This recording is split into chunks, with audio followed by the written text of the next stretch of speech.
big hello to all of you. This is Tarannum here with my next video which is depreciation part 4. As I promised in the previous video, मैं आपके लिए लेकर आई हूँ एक ऐसी video जो कि रिलेटेड है डेप्रिसिएशन से। और जो ये क्वेश्चन मैंने आज चूज किया है, इसके अंदर हम बेसिकली ये सीखना चाहेंगे कि किसी भी मशीनरी को किस तरीके से सोल्ड आउट करके उस पे होने वाले प्रॉफिट या लॉस को फाइंड आउट किया जाता है। ठीक है, तो ये जो क्वेश्चन आज का मैंने लिया है, जैसा कि आप स्क्रीन पर देख रहे हैं, ये क्वेश्चन बीकॉम फर्स्ट ईयर की बुक है अकाउंटेंसी का, जिसके राइटर का नाम है JR मोंगा। तो उसका ये क्वेश्चन नंबर 3 है। तो अगर आप मेरे ऐसे व्यूअर्स हैं जो बीकॉम फर्स्ट ईयर में हैं, तो आप उस बुक को चेकआउट कर सकते हैं। अगर आप 11th क्लास के व्यूअर्स हैं तो ये वीडियो भी आपके लिए हेल्पफुल रहेगी, क्योंकि 11th क्लास में भी डेप्रिसिएशन में किस तरीके से मशीनरी को सोल्ड आउट करके उस पर होने वाले प्रॉफिट या लॉस को फाइंड आउट किया जाता है, ये सेम मेथड होता है। If you are coming on this channel for the very first time, please do subscribe my channel. अगर आप मेरे चैनल पर लौट कर आ रहे हैं तो thank you so much, it means lot to me. तो चलिए क्वेश्चन स्टार्ट करते हैं, क्वेश्चन रीड करने के साथ। क्वेश्चन स्टार्ट करने से पहले मैं आपको बताना चाहूंगी कि इस क्वेश्चन के अंदर मैं मशीनरी अकाउंट मेंटेन नहीं कर रही हूं, क्योंकि अगर मैं दोनों चीजें करूंगी, दोनों चीजों का मतलब है वर्किंग नोट के साथ अगर मैं मशीनरी अकाउंट मेंटेन करूंगी तो ये वीडियो काफी लंबी हो जाएगी। तो मैं आज की वीडियो में सिर्फ फोकस करूंगी वर्किंग नोट पर, और जिसमें हम ये देखेंगे कि मशीनरी को सेल करने पर किस तरीके से प्रॉफिट या लॉस फाइंड आउट किया जाता है। तो क्वेश्चन मैं पूरा रीड करूंगी, बट सिर्फ हम उस पोर्शन पे वर्क करेंगे जहां पे मशीनरी को सेल किया जा रहा है। तो क्वेश्चन आपका गिवन है, आप देख रहे हैं, machinery account in the book of the concern was shown as follow, balance as at 1 Jan 2020 7450। आपको बैलेंस गिवन है, तो जब भी आपको बैलेंस गिवन होता है तो मशीनरी अकाउंट में आप लिखते हैं टू बैलेंस ब्रॉट डाउन। तो ये जो क्वेश्चन अगर हम मशीनरी अकाउंट मेंटेन करेंगे, जो कि हम नेक्स्ट वीडियो में करेंगे, तो उसमें हम क्वेश्चन स्टार्ट करेंगे टू बैलेंस ब्रॉट डाउन से।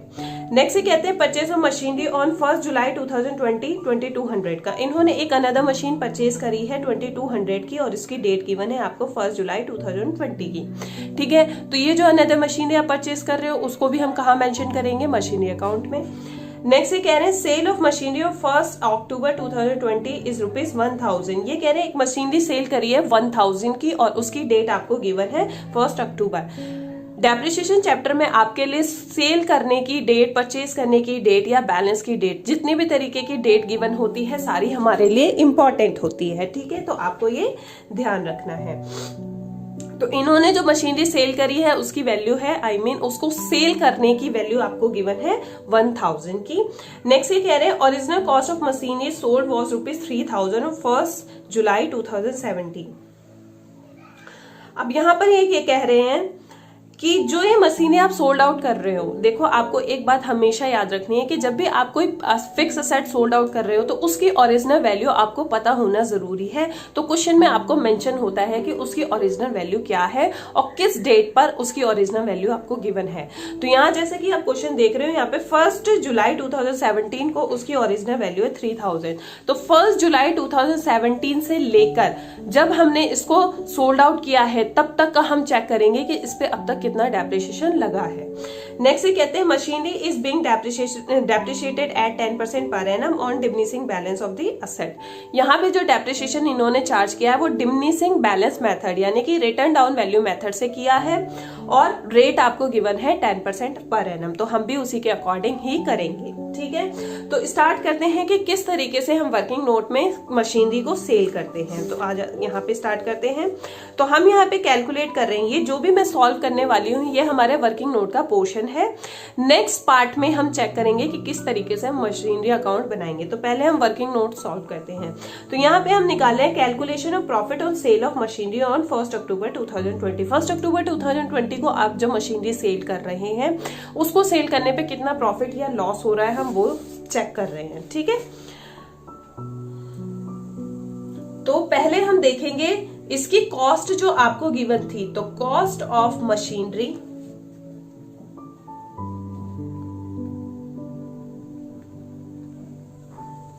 ऑन, आपको जो कॉस्ट गिवन थी वो 1 जुलाई 2017 को गिवन थी 3000 की।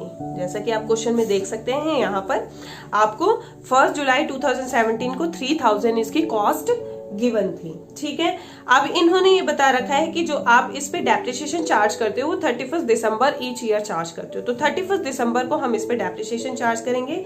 तो यहां लिखेंगे लेस डेप्रिसिएशन। मैं डेप्रिसिएशन शॉर्ट फॉर्म में लिखती हूं, डेप्रिसिएशन ऑन 31 दिसंबर 2017। अब यहाँ पे आपको एक चीज देखनी है, इसकी ओपनिंग वैल्यू है। ओपनिंग मतलब जब ये परचेज की गई होगी तो 1 जुलाई को डेट है और आप इसे क्लोज करते हो 31 दिसंबर को, तो आपके सिर्फ 6 मंथ कंप्लीट होते हैं। आपको डेप्रिसिएशन चैप्टर में ये हमेशा ध्यान देना है। ठीक है, जब भी आप डेप्रिसिएशन चैप्टर करेंगे तो आपको यह हमेशा ध्यान देना है कि इसकी परचेजिंग डेट और इस जब आप इस पे डेप्रिसिएशन चार्ज कर रहे हो उसके बिटवीन में कितने आपके मंथ्स कंप्लीट होते हैं। तो यहाँ पे हमारे 6 मंथ कंप्लीट होते हैं और 10% डेप्रिसिएशन चार्ज करना है। तो 3000 का 10% होता है 300 और 6 मंथ के लिए होता है 150। तो 2017 के लिए इस पे डेप्रिसिएशन चार्ज होगा 150। तो बैलेंस आपका बचता है 2850। तो ये हो गई आपकी बुक वैल्यू ऑन 1 Jan 2018। तो 2018 में इसकी बुक वैल्यू होती है ये।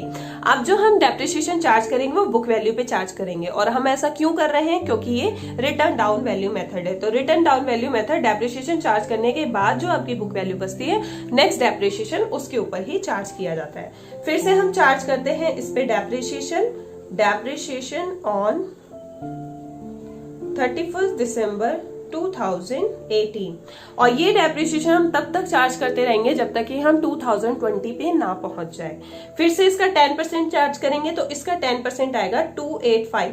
अब क्योंकि आप 1 जन से 31 दिसंबर तक कर रहे हैं तो 1 जन से 31 दिसंबर आपके पूरे 12 मंथ कंप्लीट होते हैं। यहाँ पे आपके 6 मंथ कंप्लीट हो रहे थे, आपने 6 मंथ का चार्ज किया। यहाँ पे पूरे 12 मंथ कंप्लीट हो रहे हैं तो पूरे साल का चार्ज करेंगे। अब आपका बैलेंस बचता है 2565। तो ये बैलेंस आपका कब बच रहा है, तो हम इसे लिखेंगे बुक वैल्यू ऑन 1 Jan 2019। अभी भी हम 2020 पे नहीं पहुंचे हैं, तो फिर से हम डेप्रिसिएशन चार्ज करेंगे 2019 के लिए। तो डेप्रिसिएशन ऑन 31 दिसंबर 2019। फिर से इस पे डेप्रिसिएशन चार्ज किया जाएगा, किस पे, 2565 का 10%। और क्योंकि ये भी 1 जन से 31 दिसंबर है तो यहाँ पे भी हम 12 मंथ्स के लिए चार्ज करेंगे। तो 256.5 ये आपका हो गया डेप्रिसिएशन। तो बैलेंस आपका बचेगा 2308.5। तो ये जो बैलेंस बच रहा है ये आपका बच रहा है बुक वैल्यू ऑन 1 Jan 2020। अब आप पहुंच गए हैं 2020 पे। तो फिर से एक बार क्वेश्चन पढ़ लेते हैं। अब हमें ये चेक करना है कि हमने इस मशीनरी को कब सोल्ड आउट किया है। तो ये जो मशीनरी सेल की गई है ये 1 अक्टूबर को सेल की गई है। तो क्योंकि अक्टूबर तक इसे यूज किया गया है तो अक्टूबर तक अगर आप इसे यूज कर रहे हैं तो अक्टूबर तक का आपको डेप्रिसिएशन चार्ज करना होगा। तो ये 1 अक्टूबर है तो अक्टूबर काउंट नहीं होगा, सितंबर तक काउंट होगा, क्योंकि 1 अक्टूबर का मतलब है अभी मंथ जस्ट स्टार्ट हुआ है, कंप्लीट नहीं हुआ है। ठीक है, तो अक्टूबर तक का डेप्रिसिएशन देख लेते हैं। इस पे कितना आएगा अक्टूबर तक का डेप्रिसिएशन, तो यहाँ पे लेस करेंगे डेप्रिसिएशन ऑन 1 अक्टूबर 2020 तक। ठीक है, फॉर अक्टूबर तक कितने मंथ्स होते हैं, जैन, फेब, मार्च, अप्रैल, मई, जून, जुलाई, अगस्त, सितंबर। तो 1 अक्टूबर तो काउंट नहीं होगा, तो सितंबर तक आपके 9 मंथ्स कंप्लीट होते हैं। तो फॉर 9 मंथ्स, तो 9 मंथ्स के लिए 2308.5 का डेप्रिसिएशन आपको चार्ज करना है 10%, वो भी 9 मंथ्स के लिए। तो कैसे चार्ज करेंगे मैं आपको यहाँ पे रफली बता देती हूँ। देखो इस तरीके से चार्ज करना है, मैं बताती हूँ। जैसे हम यहाँ देख लेते हैं, मैं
केस हम किसी मशीनरी को सेल करके प्रॉफिट या लॉस फाइंड आउट करते हैं। अब इसको किस तरीके से शो करना है वो मैं आपको इस वीडियो के नेक्स्ट पार्ट में समझाऊंगी कि इन वैल्यूज को हम कैसे